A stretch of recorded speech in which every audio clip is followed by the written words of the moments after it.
Gazelim, Ahmetcan Ferrah sözleri, Feskih Yahya ki, Yahya Uyucalayı.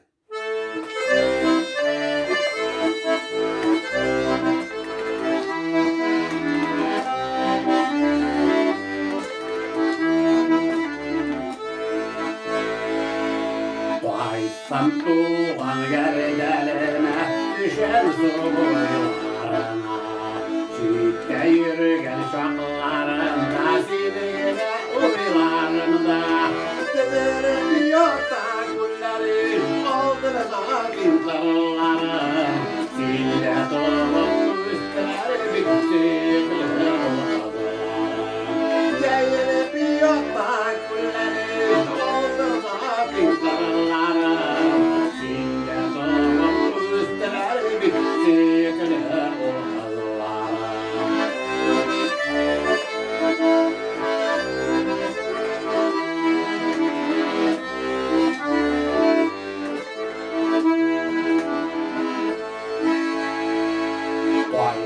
Dağına bulsam da sinden yerini görmedim. Yerdelim benim bir şeyim, sinden ilken degim. Gelip yatak kulları, oldu da bir sarılarım. Sinde doğup üstler bittikler oynadılar.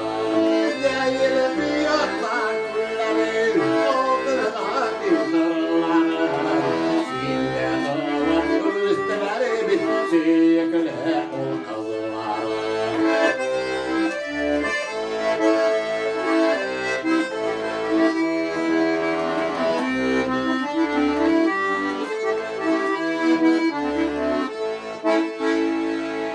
Bir vakitte da ılık bir duvar yaptı ayların.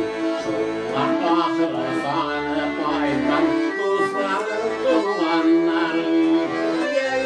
Yatak kulları, aldırı zalim zarlarım. Sille dolup üstler bittikler olmadılar. Değilip yatak kulları, aldırı zalim zarlarım. Sille dolup üstler bittikler olmadılar. Sille dolup